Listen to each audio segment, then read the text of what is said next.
What's going on, my dummies, and welcome back to another Digimon Deck Tech for BT4. Today's episode, we are going over Ancientgarurumon. It's a very, very powerful deck as of BT4 for us anyways. Our meta is going to be a lot different. We do have some promos that will change how everything works. So let's get into Ancientgarurumon and why I believe this is one of the better decks for BT4 meta. Starting off, we play a 4 of Upamon. Upamon is one of the best Digitamas for blue and arguably the best as of date. When attacking once per turn, if your opponent has a Digimon with no Digivolution sources, trigger, draw 1. This gets us an extra draw. Our opponents will be playing hard stuff, like this helps us against Mega Zoo. So there's a bunch of different things this Upamon allows us to do, along with Rookie Rush. Everybody will hard play rookies to champions from time to time, and this Upamon helps with that. The next card is Digimon. I thought about not actually playing another Digitama, but this Digitama kind of works well with the deck, so I was like, why not? Let's throw it in. Once per turn, during your turn, when this Digimon becomes unsuspended during your main phase, it gets 1000 DP for the turn. This works really well with Ancientgarurumon as he's able to unsuspend Digimon when he attacks, so Digimon can give an extra power bonus, which is sometimes very beneficial. Next up, we have Vmon from BT2. He's 3 to play normally, 0 to evolve, 2000 DP. Inheritable says once per turn, during your turn, when this Digimon becomes unsuspended during your main phase, trigger, draw 1. This works really, really well with Upamon. And again, with, I want to say Kaisergarurumon. That is not his name by any means. Ancientgarurumon.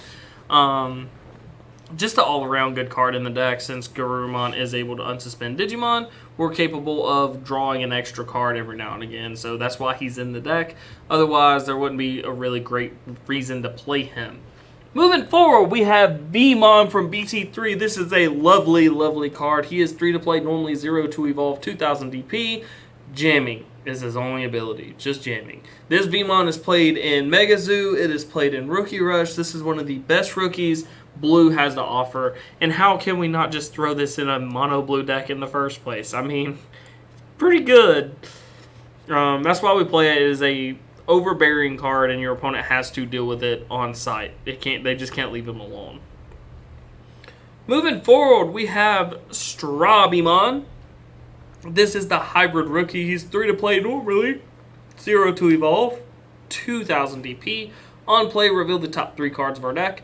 Add 1 Digimon card with hybrid in its form and or 1 blue tamer from among them to your hand. Place the remaining cards on the bottom of the deck in any order. This allows us to dig deep for our Lobomons, our Ancientgarurumons, our Beowulfmons, our Weregarurumon, whatever we need currently. This allows us to get to them much, much faster.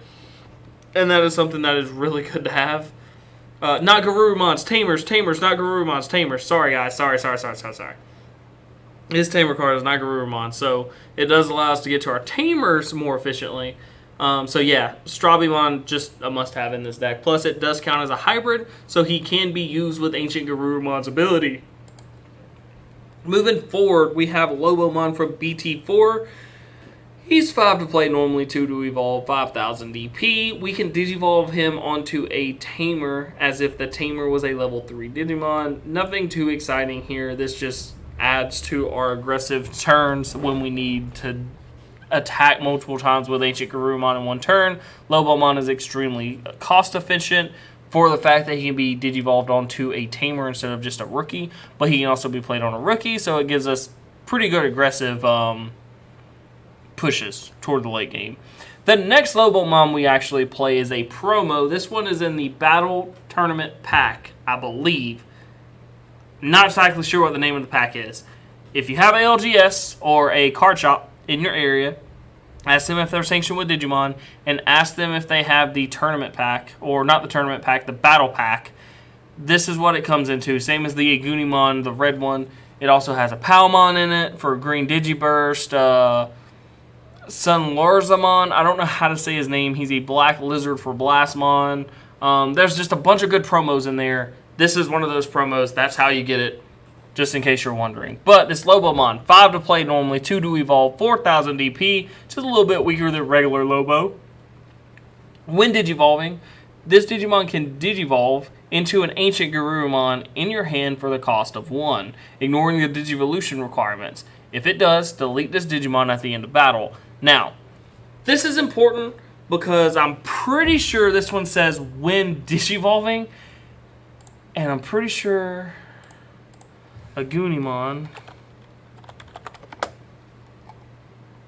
Come on, guys. I'm bad. I'm real bad. Sorry. I just wanted to confirm this.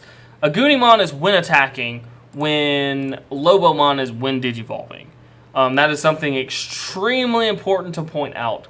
Agunimon, on attack, you get the security checks. Lobomon is when you Digivolve into him. So make sure that when you Digivolve into him, that you keep the keep enough memory to be able to go into the Ancientgarurumon, because this is going to be one quick motion and is going to cause a very powerful turn. Being able to Digivolve into Ancientgarurumon for 1 is already powerful enough. If you wanted to see him early, this is Ancientgarurumon right here. It's a very, very powerful card. Definitely one not to take lightly. The important part to note here is you probably ask why you want to delete the Digimon. This it makes for an aggressive turn. Like I said, if you have the Lobomon, if you have the Strabimon, if you have Beowulfmon, whatever, any of the hybrids, any of the Garus, you're able to make multiple attacks with Ancientgarurumon. But why delete it, right? The important part is this text down here, that he has an on-deletion skill. So when he is deleted, you're able to play a hybrid from your hand that's level 4 or lower to replace him. So we're able to play another Lobomon, play the original Lobomon, so on and so forth. This allows us to get back into the swing of things if we need to. His inheritable is also extremely important. He says, during your turn, when Digivolving one of your Digimon into Ancientgarurumon, this is supposed to be when you Digivolve this Digimon. Agunimon's the same way if you ever had that question. We can reduce the Digivolution cost by 2, meaning Ancientgarurumon costs 3 on any Digimon that has this Lobomon as an inheritable source. Keep that in mind because this Lobomon is very, very powerful. The next Digimon we have is Grizzlymon. He is 5 to play normally, 2 to evolve, 6,000 DP. This is our generic blocker for the deck. Just like in the Ancient Greymon deck that I posted before. Red and blue do not have the 1 to evolve blockers yet. However, I do like the 6K blockers more than I like the 5K blockers, but there's some situations where the 1 to evolve does matter, so keep that in mind. He's got blocker when he attacks, -2 memory is what he does. That's all. That's the most important thing about it. That's about it. Moving forward, we have Beowulfmon. He is 7 to play normally, 3 to evolve, 7,000 DP. He has jamming, and also on our opponent's turn, if this Digimon's Digivolution cards include a Digimon with the hybrid in its form or a blue tamer, it cannot be attacked. Now, normally you will have a hybrid if you have a tamer, unless they get rid of the Digivolution source, so keep that in mind. You can still have the tamer to activate that ability, but he's really, really good. He is a hybrid, so Ancientgarurumon pairs really well with him, so keep that in mind. But overall, Beowulfmon is one of the cards that carry this deck overall. Moving forward, we have Garurumon from the starter deck. He is 7 to play normally, 3 to evolve, 7,000 DP. Inheritable says, during your turn, while your opponent has a Digimon with no Digivolution sources, this card gains security attack +1. Now, keep in mind we don't have ways to get rid of security effects in this deck. No. One thing I want to mention is in my original build when I made this, I did have another card, which is here. Areovedramon. It'll give it a minute. It'll figure itself out. There it is.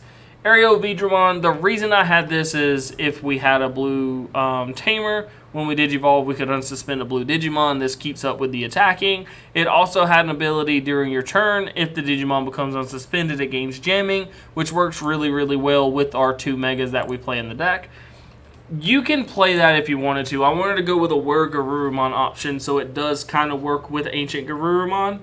But you're more than welcome to use the Aerial Veedramon. Do not have the need to copy everything that I do. I'm just doing this for my purposes. You can do other things. I promise. It's still going to be just as good. The next card in the deck is Ancient Garurumon. This is our big bad boss monster. We play 4 of them. He has 12 to play normally, 5 to evolve, or 3 on the Lobomon. 13k DP. When attacking once per turn, you may suspend up to 2 of your Digimon with Garurumon in their names or hybrid in their forms.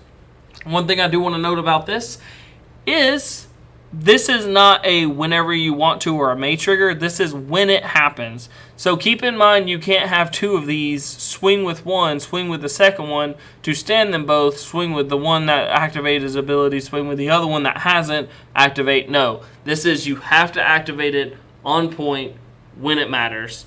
No debates. So keep that in mind. It's very, very important to note that these are mandatory triggers. And as I said before, on deletion, you may play 1 blue level 4 or lower Digimon card with hybrid in its form from your hand without paying its cost. This works really well with the level 4 Lobomon that destroys it after evolving into it for 1. This card is really, really powerful, especially with the Lobomon. I do want to point that out. But yeah, it's so good. Moving forward, I'm playing a techie choice. This could be anything that you want to. I'm playing the Metal Garurumon because he fits the theme of being able to unsuspend. Now, you could change this into 2 rookies if you wanted to. You could change this to more tamers because I don't play a lot of tamers in the deck. You could change this into another level 5 and another level 3. You could change this to Metal Garurumon from BT4 if you wanted to. Whatever you think that you want to do, you can do it. But I like playing this Metal Garurumon in this particular build. He is 12 to play normally, 4 to evolve, 11,000 DP. When he attacks once per turn, unsuspend this Digimon. This works excellent with Ancient Garurumon, being that we could attack with Metal Garurumon, activate the ability to unsuspend him to attack again, attack with Ancient Garurumon, stand Ancient Garurumon and Metal Garurumon to swing both again. If we have a Garurumon with Security Attack +1 active on any one of those, that is a unlimited attack, free to destroy. The next thing I want to note is if we're playing against Mega Zoo and they're giving us free cards, this will actually allow us to hard play these without having to worry about cost, because they are 12 to play, which is equivalent to majority of the stuff they will have. So we'll basically be cutting down their memory as much as possible and giving them 2 to 3 memory at most. And that's not a lot for the Mega Zoo deck to play around with. They will have to get rid of our stuff. So keep that in mind. That is something else I wanted to note. But I do really like the Metal Garurumon in this deck. Moving forward, we play a 3 of Hammer Spark. This actually allows us to get to where we can hard play stuff if we have to, but it also allows us to keep it our turn for the Lobomon plays. I'm only playing 3. Again, you could put 1 more level 5 and another Hammer Spark for this Metal Garurumon instead if you wanted to do that.